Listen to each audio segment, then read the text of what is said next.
একদিন এক সবজিওয়ালা বর্ধমান স্টেশনে বসেছিল লোকাল ট্রেনে মাল নিয়ে কলকাতা আসবে বলে। মাল বলতে বিশেষ কিছু ছিল না সেদিন, ছিল কিছু শাক মাত্র। তার মধ্যে কচি চর্মি শাক বা চাপা নোটেই প্রধান ছিল।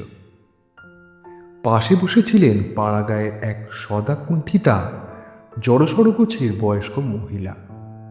তিনি বারবারই সেই শাকগুলিতে হাত বুলিয়ে দেখছিলেন, যেন স্পর্শেই ওদের স্বাদ অনুভব করছিলেন, আর মুখে বলতে লাগলেন, বাহ বাহ, অনেকদিন এমন টাটকা শাক দেখিনি বাবা, তাজা বলবো। বুড়ির রকম সকম দেখে মায়া হলো শাকওয়ালার। বললে, তা নাও না বুড়িমা, দুয়াটি তিনাটি যা ইচ্ছে নাও, স্বচ্ছন্দে নাও, পয়সা লাগবে না। মহিলা মাথা নেড়ে বললেন, না বাবা, এখন নিতে পারবো না, এখন ঘরকে যাচ্ছি না। তারপরে একটু থেমে বললেন, তুমি কোথায় যাবে বললি? শ্যামবাজারে শাক বেচতে?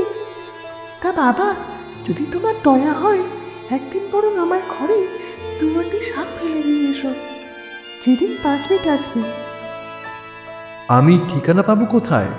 কিছু না, শ্যামবাজারে বাজার থেকে বেরিয়ে একটু উত্তরে বাগ বাজার, সেই মুখে যে জিজ্ঞেস করো মার বাড়িটা কোথায়, কেউ না কেউ দেখিয়ে দেবে। তা গিয়েছিলেন লোকটি, বাজারে যাবার আগে গিয়েছিলেন, আলাদা করে চাপা নোটে একটা ছেঁড়া কাপড়ই বেঁধে নিয়ে। বাড়ি খুঁজে বের করতেও কোনো অসুবিধা হয়নি তার। কিন্তু মুশকিল হলো, লোকটি যখন বলল, এই ঠিকানায় একটি বুড়িমা থাকে, আমাকে বলেছেন একটু লোটে শাক দিয়ে যেতে, তাই আমি এনেছি। যেটা আসলে মঠ, সাধুরা থাকেন। তারা তো অবাক, না বাপু, এখানে কেউ মেয়ে ছেলে টেয়ে ছেলে থাকে না, দেখতে পাচ্ছ তো সাধু সন্তদের আস্তানা, এখানে মেয়ে ছেলে থাকবেই বা কেন? নিশ্চয়ই তোমার কোথাও ভুল হচ্ছে। তবু লোকটি বারবারই বলতে লাগলো, না, সেই বুড়িমা আমাকে অনেক করে বলেছেন যে। বলতে বলতেই নজর পড়ল সিঁড়ির বাঁকে বিশ্বজননী সারদামণির নানা বয়সের ছবি, এক ফ্রেমে বাঁধানো। সে বলে উঠল, বাহ রে, এই তো, এই বুড়িমাই তো আমাকে লোটে শাকের কথা বলেছেন। আপনারা বলছো তিনি এখানে থাকেন না? সাধুরা তো অবাক। মাগো, তোমার দুটো শাক খাওয়ার ইচ্ছে হয়েছিল, তো আমাদের বললে না কেন?